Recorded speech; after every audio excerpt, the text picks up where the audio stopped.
안녕하세요, 여러분. 혹시 이런 생각해 보셨어요? 우리 주변에 있는 이 단단한 금속들 있잖아요. 이게 어떻게 스마트폰 케이스가 되기도 하고 저 거대한 다리가 되기도 하는 걸까요? 오늘은 바로 그 놀라운 비밀을 한번 파헤쳐 보려고 합니다. 그러니까 말이에요. 그냥 시커먼 쇳덩어리 하나가 어떻게 자동차 엔진의 그 복잡하고 정교한 부품이 되고 또 도시를 가로지르는 거대한 파이프가 될 수 있을까요? 자, 오늘 저랑 같이 이 질문의 답을 찾아서 아주 작은 원자의 세계부터 거대한 공장까지 진짜 흥미진진한 여행을 한번 떠나보시죠. 자, 그 비밀을 푸는 첫 번째 열쇠, 바로 힘입니다. 금속의 모양을 바꾸려면요, 일단 이 녀석이 밀고 당기는 힘에 어떻게 반응하는지부터 알아야겠죠? 모든 건 바로 여기서부터 시작됩니다. 우리가 알아야 할 첫 번째 개념은 바로 응력, 영어로는 스트레스예요. 말 그대로 금속이 받는 스트레스죠. 자, 금속을 양쪽에서 쫙 잡아당긴다고 상상해 보세요. 그럼 금속 내부에서는 보이지 않는 힘들이 안 돼! 끊어지면 안 돼! 하면서 버티고 있겠죠. 이 내부 저항력을 단위 면적당 값으로 나타낸 게 바로 응력입니다. 이 스트레스가 너무 커지면 어떻게 될까요? 그렇죠. 금속은 결국 에라 모르겠다 하고 끊어져 버리는 겁니다. 자, 그럼 금속이 스트레스, 즉 응력을 받으면 어떻게 될까요? 당연히 모양이 변하겠죠. 바로 변형률이 나타납니다. 이건 뭐냐면 원래 길이에 비해서 얼마나 쭉 늘어났는지를 보여주는 값이에요. 그러니까 응력이 원인이라면 변형률은 그 결과인 셈이죠. 이 둘의 관계를 아는 게 금속을 다루는 첫걸음이라고 할 수 있어요.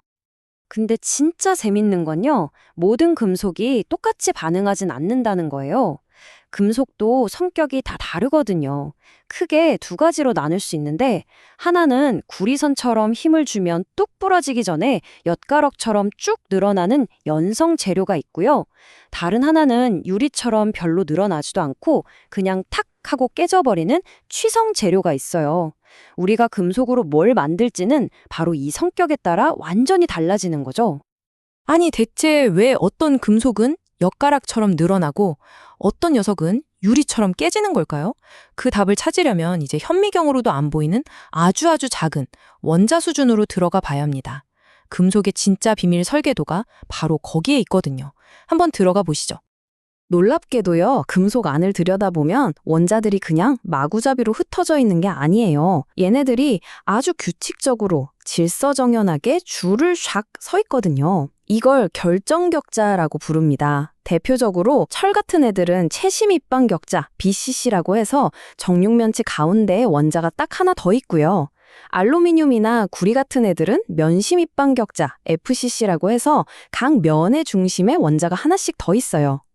바로 이 구조가 금속의 모든 성격을 결정하는 기본 바탕이 되는 겁니다. 근데 이렇게 완벽해 보이는 원자들의 아파트에도 사실은 결함이 있어요. 일종의 오게티죠. 그리고 바로 이 결함이 금속 변형의 모든 비밀을 쥐고 있는 핵심 열쇠입니다. 이 결함을 우리는 전위, 영어로는 디스로케이션이라고 불러요. 어찌 보면 이 전위는 금속을 약하게 만드는 악당 같지만 또 다른 면에서는 우리가 금속을 원하는 모양으로 만들 수 있게 해주는 진짜 숨은 영웅이랍니다. 정말 아이러니하죠? 전위가 어떻게 금속 모양을 바꾸냐고요? 자벌레를 생각하면 정말 쉬워요. 자벌레가 기어갈 때 몸 전체를 한 번에 들어서 옮기지 않잖아요. 몸을 구부렸다 폈다 하면서 스르륵 앞으로 가죠? 전위가 딱 그 역할을 하는 거예요. 이 전위라는 결함선이 원자들 사이를 스르륵 미끄러지면서 이동하면 원자층 전체가 마치 도미노처럼 한 칸씩 밀려나는 겁니다. 이 작은 움직임 덕분에 우리는 훨씬 적은 힘으로도 이 단단한 금속의 모양을 영구적으로 바꿀 수 있게 되는 거죠. 정말 똑똑하지 않나요? 자, 이제 알았어요. 전이라는 녀석 덕분에 금속을 구부릴 수 있다는 걸요. 그럼 반대로 한번 생각해 볼까요? 금속을 더 단단하고 강하게 만들고 싶으면 어떻게 해야 할까요? 네, 맞아요. 바로 이 자벌레 같은 전이가 마음대로 못 움직이게 방해하면 되는 겁니다. 이제부터는 이 원리를 이용해서 어떻게 금속을 강하게 만드는지 알아볼게요. 이 전위들의 움직임을 방해하는 방법은 크게 두 가지가 있어요. 첫 번째는 길에다 장애물을 설치하는 거예요. 다른 종류의 원자 같은 불순물을 일부러 섞어서 전위가 가다가 턱 하고 걸리게 만드는 거죠. 두 번째 방법은요, 아예 길을 복잡하게 만들어서 교통체증을 일으키는 겁니다. 결정립이라는 작은 구역들의 크기를 줄여서 전위들이 이리저리 헤매다가 결국 옴짝달싹 못하게 만드는 거예요. 방금 말씀드린 결정립이라는 게 뭐냐면요. 원자들이 같은 방향을 보고 줄 서 있는 작은 구역들이라고 생각하시면 돼요. 이 결정립이 크면 전위가 뻥 뚫린 고속도로를 달리듯이 싱싱 움직일 수 있겠죠? 하지만 이 결정립의 크기를 아주 작게, 잘게 쪼개놓으면 어떻게 될까요? 결정립들 사이에 경계면이라는 벽이 엄청나게 많아지겠죠? 이 벽들이 전위의 움직임을 막는 아주 강력한 장애물, 뭐랄까 도로마다 바리케이드를 쳐놓는 거나 마찬가지예요. 그래서 결정립이 작고 촘촘할수록 금속은 훨씬 더 단단하고 강해지는 겁니다. 자, 지금까지 아주 작은 원자들의 세계를 들여다봤는데요. 이제 이 원리들이 거대한 공장에서 실제로 어떻게 쓰이는지 한번 보러 가시죠. 바로 이 지식 덕분에 우리가 금속을 가지고 우리 세상을 만들어 나가는 거니까요. 가장 오래되고 또 가장 직관적인 방법이죠. 바로 단조입니다. 영화에서 대장장이가 망치로 뜨거운 쇠를 쾅쾅 내리치는 모습 다들 보셨죠? 바로 그겁니다. 강력한 힘으로 금속을 꾹꾹 눌러서 내부 구조를 아주 촘촘하고 강하게 만들면서 동시에 원하는 모양으로 만드는 방식이에요. 아주 튼튼해야 하는 자동차의 핵심 부품들이 대부분 이 단조 방식으로 만들어져요. 다음은 아변이에요. 이건 마치 거대한 밀대로 반죽을 미는 것과 똑같아요. 엄청나게 큰 롤러 두 개 사이로 금속 덩어리를 쑥 집어넣어서 납작하고 길게 만드는 공정이죠. 우리가 주방에서 쓰는 알루미늄 호일이나 배를 만드는 데 쓰이는 거대한 철판이 전부 이 아변을 통해서 탄생하는 겁니다. 그리고 오늘 우리가 특별히 주목해야 할 공정이 바로 압출입니다. 이거 정말 재밌어요. 치약 튜브를 꾹 늘으면 정해진 구멍 모양대로 치약이 쭉 나오잖아요. 압출이 바로 그 원리입니다. 뜨겁게 달군 금속 덩어리를 원하는 모양의 틀에 넣고 강력한 힘으로 쭉 밀어내는 거죠. 이 방법 덕분에 알루미늄 창틀처럼 단면이 복잡하면서도 길이가 긴 제품들을 아주 쉽게 만들 수 있게 됐어요. 지금까지 우리가 배운 모든 원리가 집약된 정말 정교한 기술이라고 할 수 있습니다. 이런 기술들이 총동원된 끝판왕이 뭔지 아세요? 바로 이음매가 없는 파이프, 무게목 강관을 만드는 과정입니다. 한번 보세요. 먼저 단단한 금속 덩어리 한가운데에 구멍을 뻥 뚫어요. 그 다음엔 여러 개의 회전 롤러를 통과시키면서 벽은 점점 얇게 만들고 파이프 직경은 넓히는 거죠. 그러고 나서 표면을 매끄럽게 다듬고 마지막으로 정확한 사이즈로 딱 맞춰주면 끝!